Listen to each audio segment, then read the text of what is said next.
Hey, friendo, Steve here.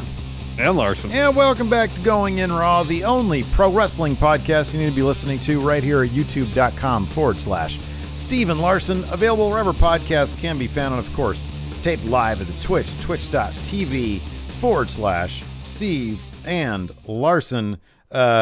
Quick reminder, this week, The Numbers Don't Lie, the show where we take our Going In Raw math formula to analyze a wrestler's career and legacy, and we apply it and give them a number, and then we're able to rank wrestlers to the nearest hundredth after the decimal point is the hundredth we use. Yes. And it's a lot of fun. It's a lot of fun to film. It's kind of a new thing we've been doing. I'll be doing it for like 3 months now. But roughly, our 13th episode we're doing here? Yeah. So our 13th episode, it has been decided. We put up for the $10 and up patrons, Undertaker, Sting, and Kane, and the dead man came away far and away. It was like, I think he had 8 votes, and then Sting had 5 or something like that, and Kane had like one or two. Yeah, very many. So that's happening this Thursday. If you'd like to watch the show, if you'd like to vote in the surveys, it is available now at patreon.com/Steven Larson, $5 and up. Or if you have a Twitch sub, if you visit our Twitch show live, you can vote on it. But you got to be a sub if you want to watch the episode. And then also, of course, for our wonderful YouTube channel members, you can check that out as well. We also have a bonus episode tomorrow. It's Tuesday. We usually power rank something. We haven't quite decided exactly what that's going to be, but it's bonus content for Friendo Club TV members. And also, if you like Going In Raw and you want to hear it ad-free in your podcast app, $5 a month includes the bonus episodes at patreon.com/Steven Larson. If you don't care about the bonus stuff, but you still want the show ad-free, you want to save a couple bucks, $3 a month, you can get Going In Raw audio ad-free at goinginraw.supercast.tech. You can get that. We also got a couple new patrons here. Isaiah Peralta, Aiden O'Connell, Benjamin Sargent, and Vincent Pelletier, and also Noah Roberts. So thank you very much. Thank you for your support. Thank you all. We definitely appreciate it. So, of course, you were on vacation this past Friday night. So thanks to the Enforcer for filling in. Thank you very much, Enforcer. Thank you. SmackDown. Did you have a good time on your vacation? Yeah, it was fun. Yeah. It was relaxing. How about yourself? Did you have a good weekend? Yeah, I did. The Unsolved Mystery stream we did on Twitch Saturday night. Bit of a debacle for me. Lost all my channel points here on Twitch betting on the horses. If you guys ever loved Unsolved Mysteries, myself and the Enforcer right here on the Twitch every Saturday night, we do an Unsolved Mystery stream. It's a lot of fun. We bet using channel points here on Twitch. I lost them all in an epic fashion. It was awful. It was awful. Wow. I had to go back. I had to tell the wife, oh, sorry, our life savings and channel points now completely gone. And she's like, you're an idiot. You can't use those for anything. Just go back to bed. Yeah. Did you end up getting the tri-tip, was it nachos, Saturday morning? No, we got the presidential breakfast burrito. That's what it's called, the presidential breakfast burrito. Wow. I have never seen. So presidential. For those of you who don't know, my kid is in cheer, little kids cheerleading stuff. And so now I have to go to these godforsaken football games where I see a bunch of little 8-year-olds out there on the field just getting massacred. But the plus side of it is I've been able to sample all the local snack bars for all the local like high schools because they play them at the high school stadiums. And I have never seen a fancier concession stand as Oakmont High School in Roseville, I guess it would be. Yeah, Roseville. They had a really wonderful breakfast burrito.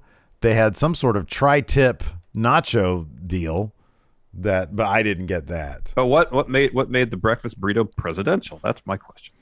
I don't really know. It was kind of a regular breakfast burrito. It was good. It wasn't like overly massive or anything. Marketing made it presidential. Just a great, good name. You feel like you're special. I'm getting a presidential breakfast burrito. But yeah, it was good. Anyways, we're not here to talk about my weekend endeavors. We're here to talk about wrestling, Larson. Sure. Yeah. What's going on in the news? So we got some potential updates on what the future could hold for Wyndham Rotunda, of course, formerly known as Bray Wyatt WB, Adam Scherr, formerly known as Braun Strowman at WB. So Fightful Select has some updates on them. Regarding Wyatt, there had been some talks late last week that he could, or it seemed like he might be headed to Impact, but Fightful is reporting that Impact, while interested in Bray, they have had, quote, asked for a member of their roster familiar with him to reach out in an effort to recruit the former WWE champion. Fightful is also reporting that sources close to Wyatt have told them that he hasn't agreed to terms with Impact, nor are they close on a deal. Fightful is also reporting that Impact is interested in bringing Braun Strowman to the company, and that those within the promotion are apparently confident that he'll be heading to the Impact Zone shortly. And not only is Impact interested in Braun, Fightful is reporting that AEW's had talks with him as well. Of course, Braun was in Free the Narrative 2 over the weekend, taking on EC3. Didn't get a chance to watch it. I was on vacation, but I heard a lot of really good things about it. I heard some really good things about it, and I love that WWE wrestlers are sort of leaving the company, and either through video promos or things like this, they're sort of exercising the demons of their WWE experience before. I mean, Malachi Black has basically incorporated all that stuff into his character in AEW. Yeah. And I mean, he did do that with a video promo that aired the morning of his AEW debut as well. And so I love that they're being very imaginative with this stuff. And apparently a lot of what we saw with Braun, with Adam Scherr now in Free the Narrative, dealt with that as well. So I thought that's really cool. That's really interesting that he's going that route. I think that'd be awesome for Impact to land either Bray Wyatt, Wyndham Rotunda, or Adam Scherr at this point. Huge for them, yeah. I mean, to get them both on the same brand, to explore whatever, they're obviously very, very close in real life. We know that. And if Impact allows Wyndham Rotunda to, maybe book out a little bit of his own creative, and he brings along Adam Scherr, they could do some really fun stuff that's sort of unfettered by, well, they might have an idea in WWE and then Vince gets his hands on it and who knows what it begins. I don't know. We might get just worse versions of the Swamp Match, or we could get really cool versions of the Swamp Match. I don't know. But I think Impact would be a great landing spot for either guy. I'd be kind of surprised. It's not as big of a platform as AEW, but that's sort of the point of trying to go after these big names, to make themselves a bigger platform, to get, I don't know if they'd want a better TV deal given that the company owns Impact, that owns Access. Yeah, but at the same time, like, not everybody, like, Access is on cable. It's not in as many households as TNT, TBS, USA Network. I mean, it's more whatever the channel Impact was on before, which apparently was like barely on any cable networks. Yeah. Access is on a good number. I don't remember if I have it. It is available here, but I think it's not in my package. That's what it was. Okay. I mean, you get names, former WWE champions, or in Braun's case, Universal champion, in your company. You're going to raise the profile of said company. Yeah. Something Impact needs now, especially while the Forbidden Door is still open. The stuff with Kenny Omega seemingly come to a close, and that provided a bit of a bump. But I think their numbers are roughly back where they were, several months ago. So they need something to bring some more interest into the promotion, because Impact's been doing a lot of really fun stuff of late. The last year or so, they've been doing a lot of fun stuff. I mean, they can't go wrong bringing in one, if not both of these guys. Yeah, I think it'd be great. You got to think that maybe their line of thought is, hey, AEW has maybe, although we're going to talk about their Rampage ratings, but still, AEW has proven maybe to other cable networks wrestling can work on cable TV and it could be a profitable endeavor. Maybe the idea is, hey, if we're bringing in these bigger names, we're going to have better packages to put together for bigger TV deals, to actually, make some money here. I don't know. I don't know how I feel, because I personally, don't know if that would make me watch Impact on. Definitely, I'd love to keep on watching it on at least a monthly basis when they do their pay-per-views. Definitely. Because the three of us, we always have a really good time. You, me, and the Enforcer always have a good time watching it and betting on it and stuff with channel points. Well, in the new way we're doing the predictions and all that. Yeah, exactly. Yeah, it is. It's a lot of fun, and the shows are a lot of fun. It might behoove me to, or it might make me want to check it out on a weekly basis since they pulled it off of Twitch. I am an insider member on their YouTube channel, so and the weekly shows, if you get them on YouTube, they take all the commercials out, so it condenses it to like an hour 20, hour 40, something like that. Yeah. So it's a good little deal, and it's a fun show to watch. It's on par with like NXT UK in terms of, oh wow, this is fun. It's got some good wrestling. They have a killer roster. So yeah, it might make me think twice about watching them on a weekly basis now, as opposed to definitely just catching them on a monthly basis. Definitely. Yeah. It'd be pretty huge for Impact to get both of them for sure. Titan, I guess is he going by Titan now? Is that what Adam Scherr is going by? I think I've heard that. Yeah. All right. Let's take a quick break here to get a word from our sponsor, Chime. So, Steve, I'm sure you know the feeling. It's the end of the month.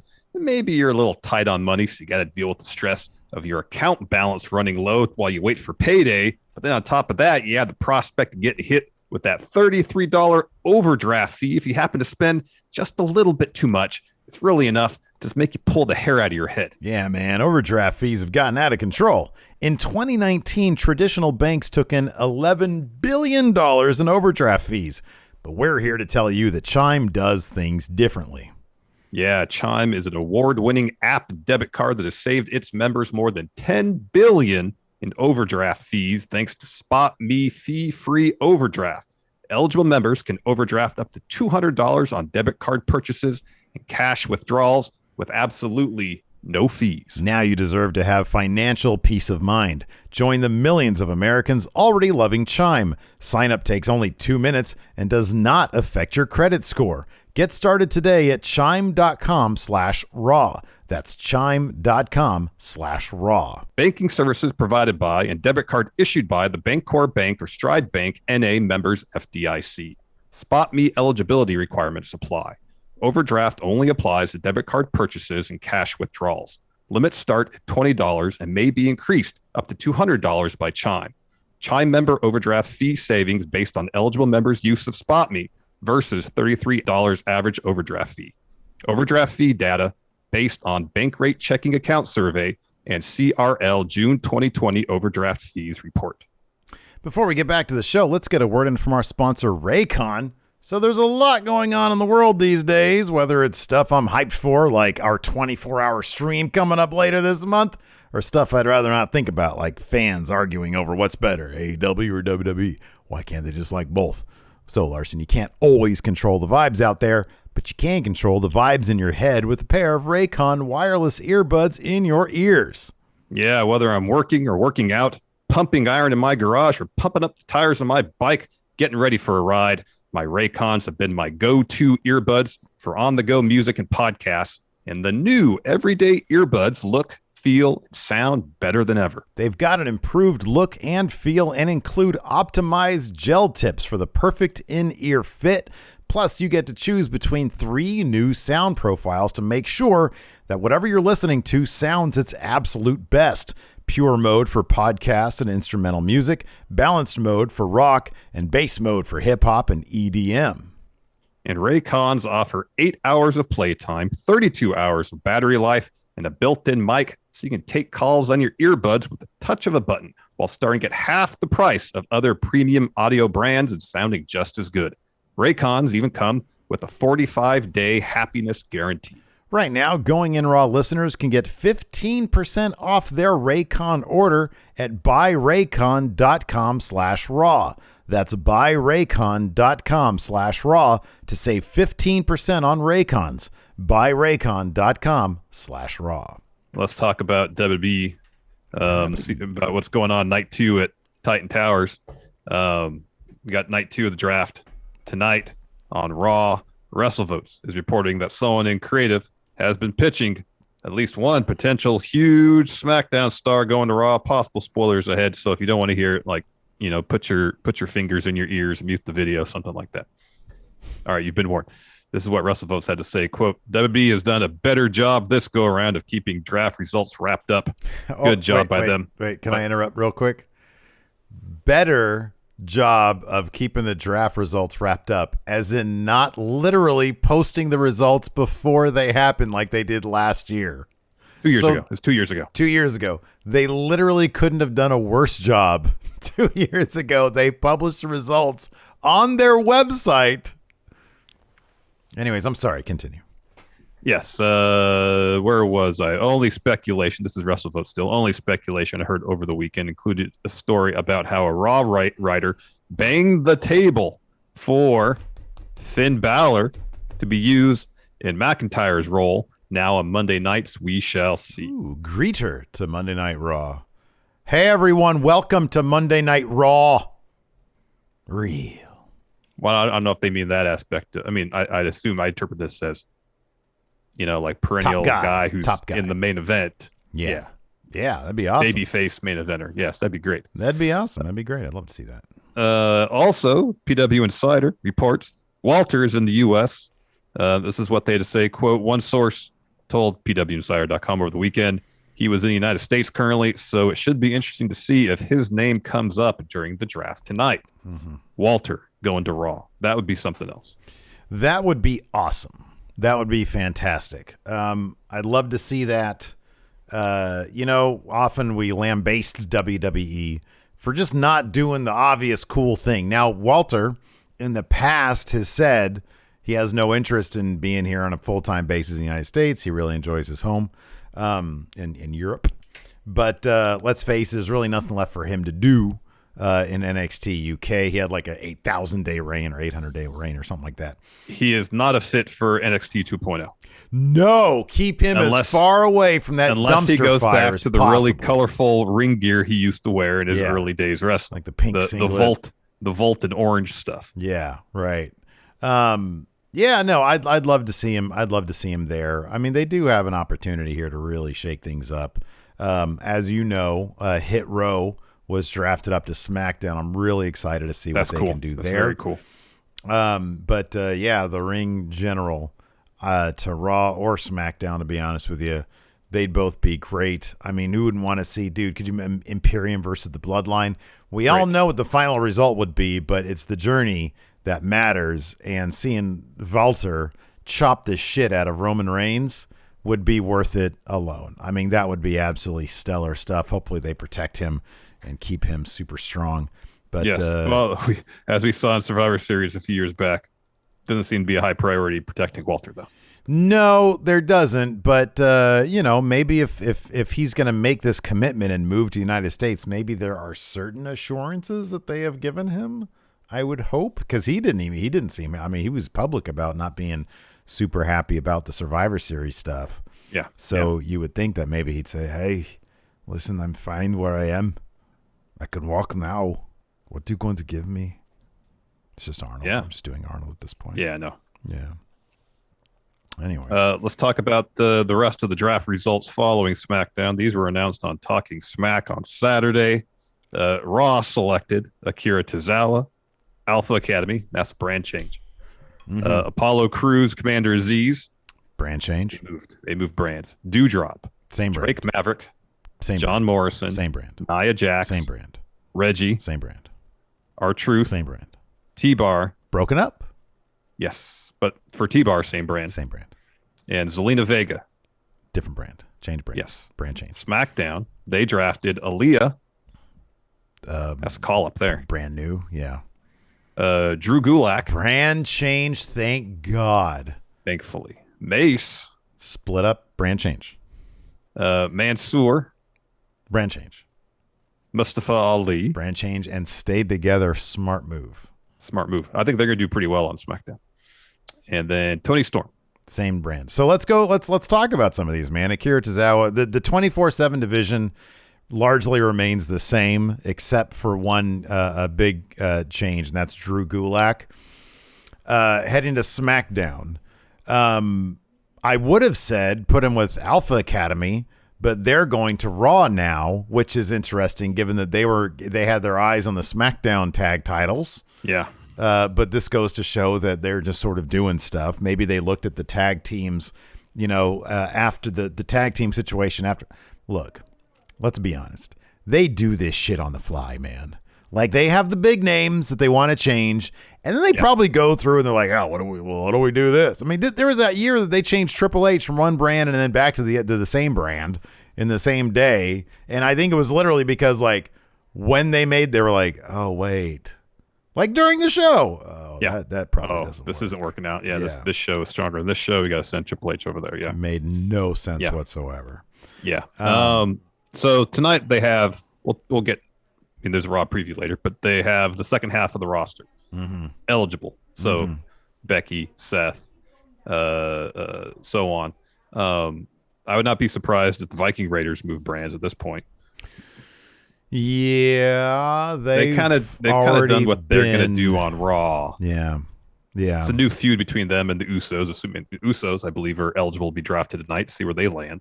I'm disappointed. I'm still looking at this first batch here real quick. I'm really happy about Apollo Crews and Commander Aziz. Yes, they had done everything they could. The Intercontinental Championship, sort of his upper limit. United States title. They could have some fun with that, perhaps. Feud with what's his face, Damian Priest. I'm disappointed that John Morrison didn't go to SmackDown. I feel like he feels more like a SmackDown guy. Although it wouldn't shock me to see Frankie Monet go to Raw. Maybe that was some of the thinking. Maybe they wanted her for Raw. They're married. So maybe that might happen to that because she just lost to Raquel Gonzalez. And maybe once the Miz is done with Dancing with the Stars, they'll actually have a blow-off match between the two of them. Yeah, they should probably do. I would love to see an actual feud, like a full-on feud between those guys, as opposed to just like a single match, which they were scheduled for. Totally. With Miz's reality show on USA as well, they probably want to keep him on Raw. Oh yeah, to be a lead-in for it, and so at least for the next year, I'd imagine Morrison will stay there. They were on SmackDown last year anyways, weren't they? They just got moved over to Raw this year. Yeah. T-Bar and Mace being broken up. What do you make of that? You think that's good for them, bad for them, or is it like we have no idea? I thought they were coming together pretty good as a tag team. I wish they had just lost. They'd stayed together, but just lost what was left of the whole Retribution thing. They were the one team that, or the two people that still had the last little bits of what was Retribution involved. Their gimmicks, obviously they still have the names. They had a bit of a soft rebrand. They were sort of had that sort of post-apocalyptic thing. A little bit. They didn't have the mask anymore. No, I know, but they still have the face paint stuff. I just want Dijak. Give me Dijak. I'm okay with the name T-Bar. This is what's going to happen with Dijak. This is going to be the deal breaker for him, and I think he's going to kill it. He's going to get some stupid gimmick. It's going to be like a couple weeks will pass. He's going to be a construction worker or something like that. I was going to say real estate mogul. It's going to be something like that, but he's going to be great in it. I actually feel like Dijak, and he might get his original. He might not Dijakovic. That's a terrible name, but Dijak, that's a good name, and he would kill some sort of character-based gimmick. Yeah, and he's a terrific wrestler. And if he's given the opening, which always starts with a terrible gimmick, if he's given that opening, he'll thrive in it. I would love to see that dude's personality on display because I think he could do some really good stuff that'd be really entertaining. So I think he's going to be fine. Mace, I don't know, just because I've never seen him outside. I mean, obviously we've seen Dio Madden as commentator, and he's got tons of charisma. He's a great looking dude. And he's a good talker. He's a really good talker. And he's a good talker. They just need to figure out whatever the gimmick is going to be for him. And if he's going to fit, if he's going to be comfortable in it. I've always gotten the feeling that Dijak is just the kind of guy who'd be comfortable with whatever you give him. Well, let's say Mace. Let's say if they take his name literally, but he's like a Renaissance fair enthusiast. Okay. Yeah. Something like that. I was going to say a specialist in self-defense, non-lethal self-defense weapons. All right. Isn't it funny? Like you have Mace, the spraying stuff. Yeah. which And is you have the weapon. non-lethal, but then the mace weapon, super lethal. Oh, yeah. Yeah, it's weird. Oh, yeah. Like you said, Mansoor and Mustafa Ali, really glad they moved to SmackDown, and I'm really glad they stayed together. Really good tag team. I could see these guys mixing it up with the Usos. That could be really great. That could be really good stuff. That could be really good stuff. Hopefully, Toni Storm, she's staying on SmackDown. Hopefully, they find a more consistent role for her on SmackDown because she's great. She got called up, about a month or two ago, barely been on TV, has had a handful of matches, and it's a bummer. Hopefully, they got a larger role for her. Yeah, I hope so. Maybe. Well, no, it's really heel. Well, it sort of all depends on what's going to happen tonight. So one thing we can probably almost guarantee. So it was interesting. The Street Profits and the New Day teamed up in an 8-man tag match last week. All right. The Street Profits were wearing their NXT gear. It was like the black and gold gear that they used to wear. Mm-hmm. Either they're leaving or they're being split up because Bianca's on Raw. So at the very least, Montez is going to Raw. That's happening. Yeah. They might be split up or they might just both go together. And that was their, signing off of SmackDown. I don't know. But given that Dawkins has recently talked about the idea of being solo, makes me think that maybe they know that that's happening. So yeah, that's a possibility that they're going to go. Otherwise, I don't know. We're going to see. It's going to be interesting to see what happens with the top of the women's division. On SmackDown, especially. Is Becky going to follow Bianca to Raw? If not, how is that title scene going to play out? I mean, there was an interesting moment at the end of last week's SmackDown where Charlotte shows up, big boots both Bianca and Sasha, stands tall with the title. Becky's already out there. She stands up on the announce table, holds up her title, like, we have two champions on SmackDown right now. What if they did some cool sort of... So at Crown Royal, you've got the triple threat because none of the draft stuff takes place. It doesn't take effect until the day after Crown Royal. Crown Jewel, we call it Crown Royal here on the show for new people. So Bianca could win there at Crown Royal, take that over to Raw as the champion. I'm trying to think other ways they could sort of creatively not just switch it off. I mean, they could have a title versus title thing between... Well, I mean, since it doesn't take effect until the Monday following Crown Royal, in between there or at Crown Royal, Charlotte could defend the title against somebody that has been drafted to Raw, lose that match. Been drafted this. No, yeah. So it could be either Charlotte loses to someone that's on Raw, loses there. Becky loses to Bianca, who's on Raw, takes that belt there. Charlotte keeps the title there, or Becky loses the belt to Sasha, who stays on SmackDown, or Becky stays on SmackDown, keeps the title there. Charlotte loses to someone who's on Raw, so that they take that belt there. It would be kind of interesting if they did this. If they had... I know. There are a number of ways they can do this. Yeah, there's like a half a dozen scenarios they could roll with. There's a number of ways they can do it. I kind of like the idea of SmackDown sort of saying, okay, well, we've got two champions now. Crown Royal comes and goes, and it stays with Becky. Charlotte still has her title, and they just say, okay, for this. Well, no, the season premiere is this Friday. The day after Crown Royal, I know it's so weird. They always do things weird. Like, why can't the season premiere be the day after Crown or the week after Crown Royal? Which is, it starts on a Friday.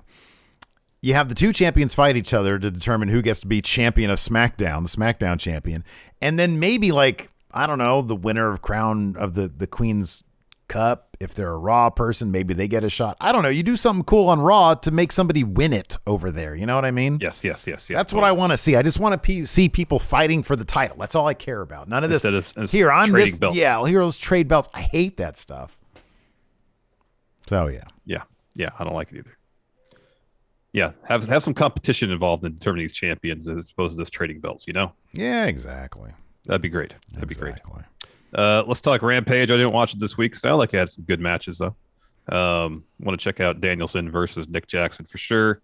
While we do now have the final numbers, initially, these were the first numbers tweeted out by Sean Ross Sapp. So he had to say, quote, according to the fast national numbers, which aren't publicly available, AEW Rampage did 594,000 viewers with 216,000 in the 18 to 49 demo, landing at 0.24. Right as we were going on, WrestleNomics has the final numbers, 622,000, a 0.25 demo, so a little bit higher than initially estimated. Yeah, that initial estimate was pretty brutal.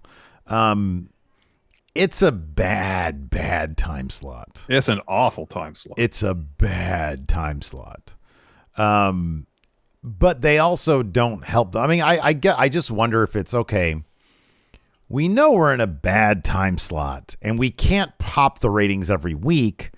And it's not, I would assume it's just not feasible to do live every single week. Yeah. I'm not going to claim to, understand their live infrastructure / business model better than they do.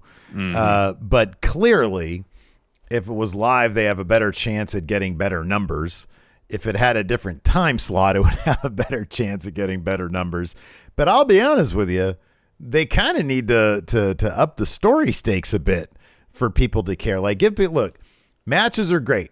Nick Jackson versus Bryan Danielson was a terrific match. It really was. It was terrific.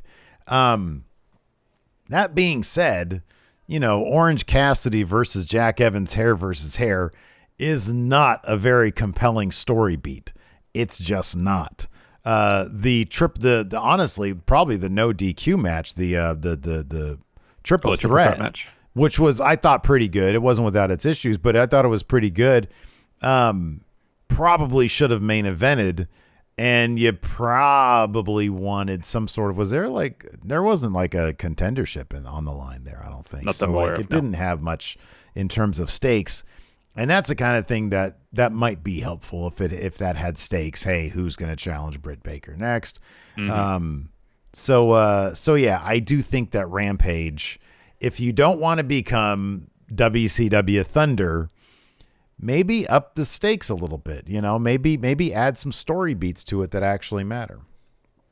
Yeah, because you're not going to have CM Punk. I mean, it's going to be one of those things where, yeah, the forbidden door is open. And people from WWE are viewing AEW as a real place to work, but the mad dash of signees are going to start becoming fewer and far between, I would think. So you are going to have to rely on your stories to boost your ratings.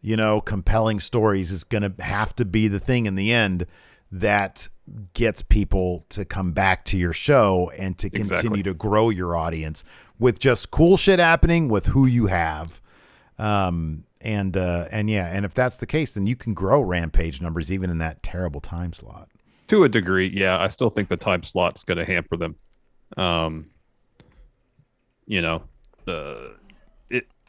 Obviously they can't do 8 to 10 because that's against SmackDown. I don't know how feasible it would be to do an hour before SmackDown at 7 p.m. Eastern, 4 Pacific. I don't know what is TNT even run then? Probably some movie or something. I don't know what kind of broadcast obligations they have in that particular time spot. It's just hard. It's hard to tell. Mm-hmm. It's hard to tell. Yeah. I mean, I wonder if it's just the kind of thing where it's like, well, if TNT was happy with 500,000 on that Wednesday night slot, they'd have to be thrilled with 500,000 on that late ass Friday night slot. Yeah. So maybe it's a who cares, but yeah. Anyways, we'll monitor that as it continues. I mean, I'm sure it's probably going to be a combination of, we'll be able to pop the ratings once a month or so with, a live show or like a go home or whatever. Yeah. But yeah, we'll see. Maybe they're happy with this and maybe they'll see, yeah, we'll be able to pop it every once in a while. And we're getting just part of the picture here. This is the live numbers. Mm-hmm. Maybe the, what they call it, the +3 or +5, +7 DVR numbers, essentially, how many people record it. Maybe those numbers are good. People might be doing other things Friday night. They record Rampage. Man, wrestling fans ain't doing nothing Friday nights, man. I was. Yeah, you're on vacation. Usually you are watching it. People go on vacation, though. Usually you're not doing that. Usually you are right here watching the damn show, so don't give me that.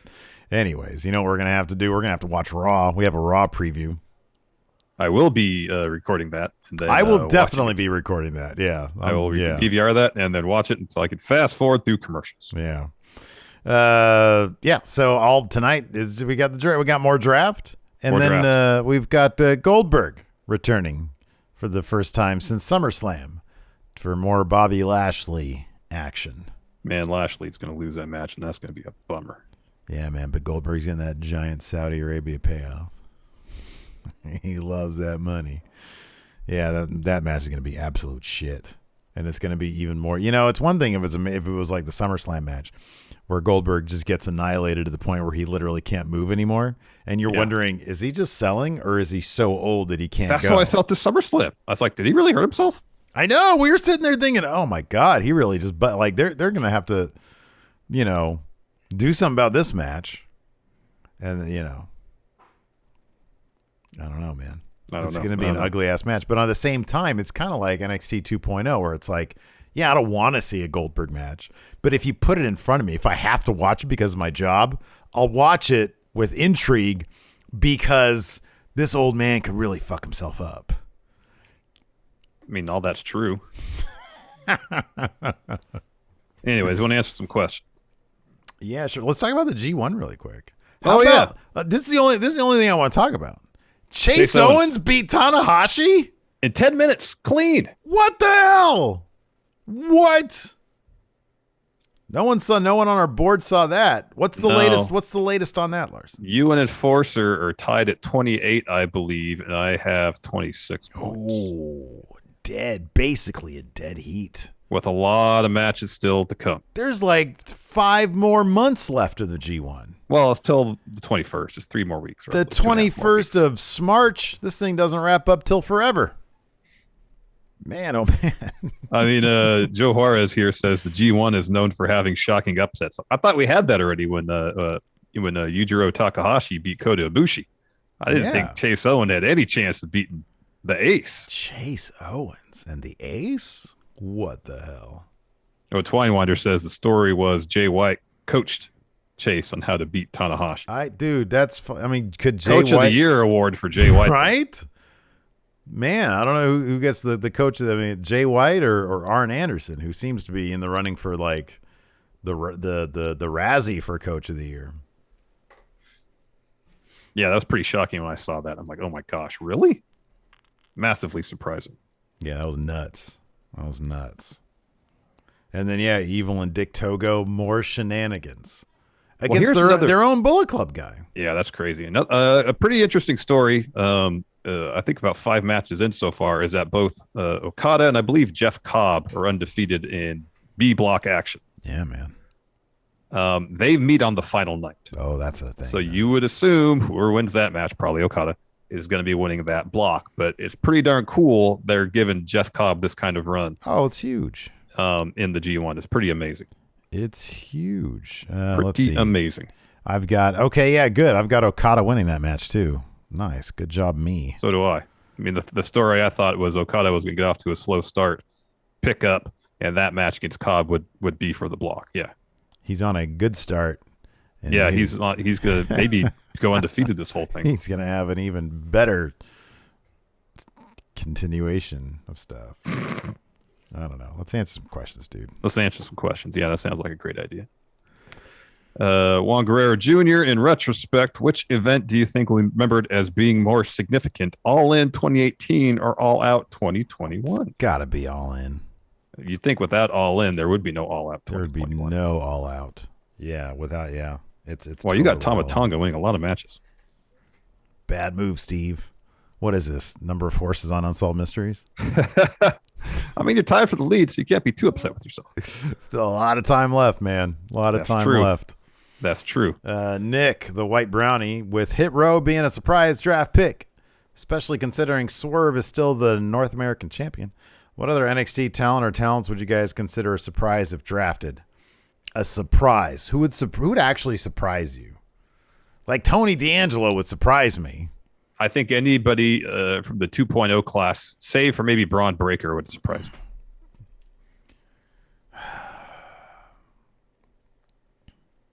Would Braun Breaker surprise me? Braun Breaker would surprise me because they need a cornerstone of 2.0. Yeah, that's why Von Wagner's there, hitting giant tires with a sledgehammer. Who would surprise me? God, I really want Ciampa to be drafted. He's on this like PR tour right now of just talking up 2.0 though. Poor bastard. Let's see here. Twinewinder, how much WWE contracted talent are counting the days down until our contract runs out? Over under a 40.5%.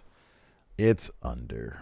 Yeah, I think it's probably under. It's under. It's I think probably under. Most people in WWE are probably happy to be in WWE. Yeah. Gareth, today it was announced that William Shatner will be launched into outer space. Who would you nominate to be the first wrestler to explore space? Okay, that's a weird for it. Will be. I saw the headline said the same thing. Shatner to be launched. Is he? Shatner's still with us, right? He's like 90. I believe so. Yeah, he's still with us. He's like one. It's him, Nichelle Nichols, George Takei. Is Chekhov still around? I don't recall. I know. Sadly, the younger Chekhov guy passed. That was tragic. But I don't know if older Chekhov's still with us. I don't recall. Yeah, Shatner. Yeah, I mean that's because they shot Scotty, his ashes into space. Mm-hmm, mm-hmm. I don't know if this meant the same thing or if that old man's going to get on there and actually go to space. Jeez. I wouldn't do that. I'm 43. Yeah, I wouldn't do that either. It's terrifying. Anyways, we're avoiding the question. What wrestler would be the first into space? Who would you nominate to be the first wrestler? Stardust. That's Stardust. Good. That's perfect. Don't have a better one than that. Max Moon. It'd be Conan. Max Moon. There you go. That's good. Viva la raza. Fear and Loathing. In kayfabe, who drafted Big E to Raw instead of the New Day and why? What the fuck were they? Man. Oh, although, and I don't think it's going to happen, but I've seen like somebody in our chat mention this. Some Sean Rossap mentioned this apparently on his show. The idea is so Roman was fretting about the Usos not having been drafted to SmackDown. And Heyman was like, well, they're eligible on Monday. They're going to be drafted to SmackDown on Raw. And he was like, hey, guys, go to Raw. Make sure you get drafted to SmackDown. And if not, leave Heyman for dead is what he said, which is messed up. And so people were saying, well, what if they get drafted to Raw and then Heyman's able to do a swap? Yeah. SmackDown, the New Day go back to Raw, Usos head to SmackDown, and that's how they keep them together. Maybe. Maybe. Yeah, I don't know. Maybe. I'll believe it when I see it. Same. I don't think it's going to happen, but it'd be awesome if it was. I will applaud them for that. Metacon, thanks to Vince and company for making NXT unwatchable. You gentlemen are the exclusive provider of anything wrestling for this guy. Have a great week. Thank you. Wow. Metacon. No wrestling for Metacon except for going in Raw. Well, hey, welcome here. Darius Corey here in the Twitch chat says, which company would you design shirts for, and who specifically would you want to help with their merch? I would love to design shirts for AEW because I feel like WWE would just be a pain in the ass to do designs for. Or Impact. That'd be fun. Impact would be fun. Yeah, I feel like Impact, you pretty much be free to do whatever you want. All right, they're not a real company. Well, I mean, they're a real company, but there's not in WWE. You have this huge corporate structure you got to deal with. So, Impact, I doubt that's the case, at least to the same degree. AEW probably be pretty cool, but it seems like they already have their aesthetic developed. Yeah. Apart from a few designs, they all kind of look like they all kind of share a general aesthetic. I get the feeling that like unless you have your design guys. Like obviously Malachi Black has his dudes.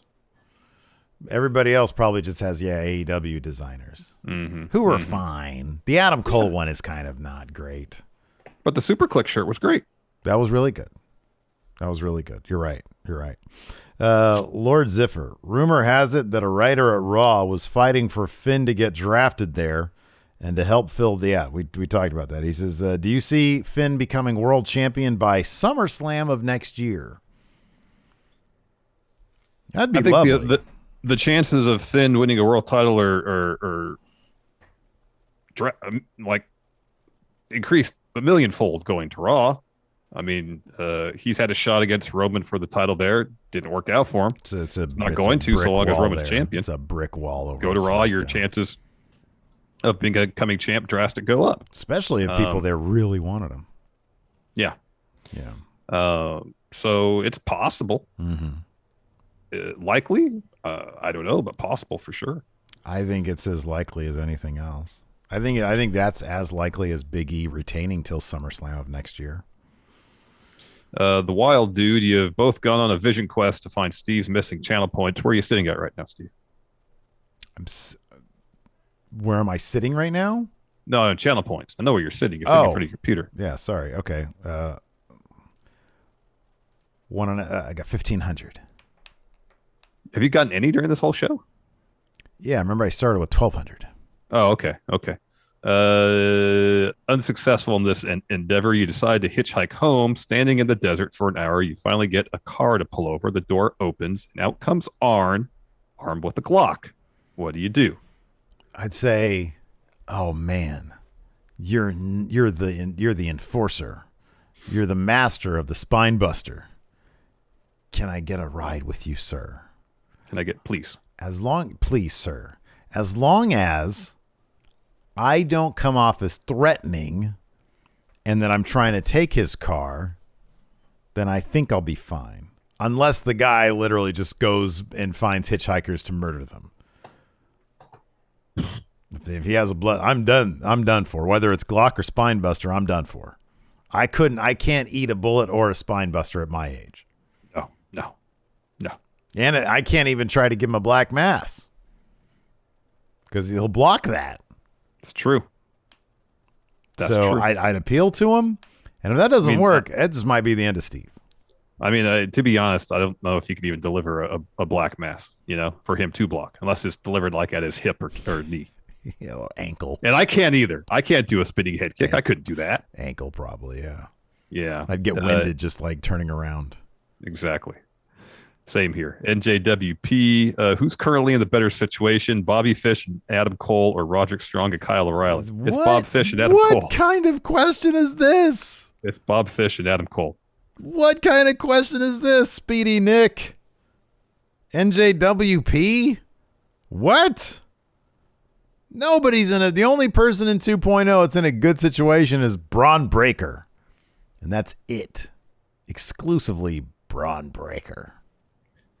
Greg Morris, what should War Games be this year with the dumpster fire of 2.0? They probably won't even do one. They're not even going to do one. Nope. What are they going to do it between? Bunch of lumbering meatheads and some guys who can actually wrestle? We're going to do 1.0 versus 2.0. Ciampa, Gargano, Kyle O'Reilly, Roderick Strong versus Braun Breaker, Von Wagner, Tony D'Angelo. Hey, tomorrow night, his in-ring debut. What if he's a protege? A 6-star match machine. I'm honestly more excited for the prospect. This is it's like a Dan Mathis situation. Shadowy Figures Productions. Who's your favorite? A motivated Randy Orton or Brock Lesnar? Brock Lesnar. Motivated Brock Lesnar is interesting as fuck. It's pretty close. When Randy is really motivated, he can do some really awesome stuff. Here's the thing. We have seen a lot of motivated Randy, and it's all very good. It's all very fine. But like Brock is rarely around. So when he's there and he's motivated, I think he's a lot of fun.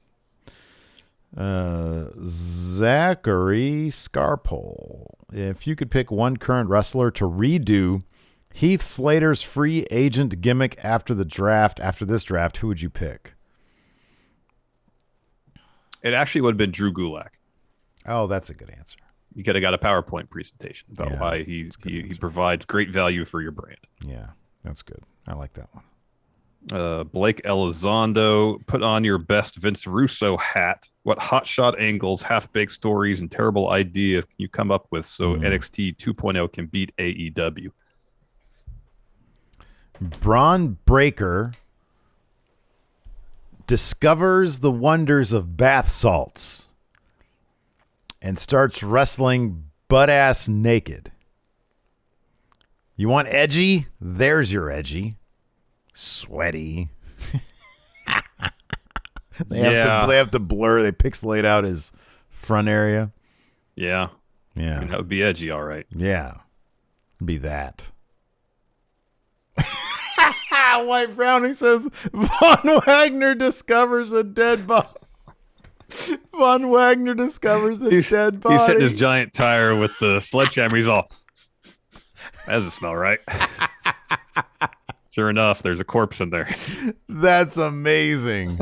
That's great. Von Wagner.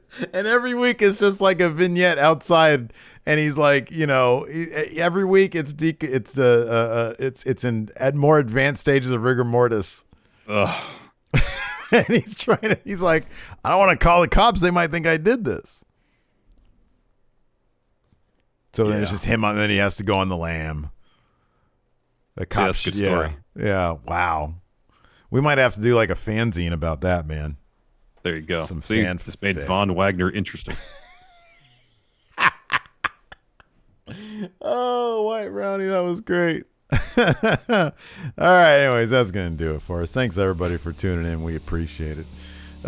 Join us tomorrow for our WWE Raw review. It's the draft day 2, so we're going to be talking about that.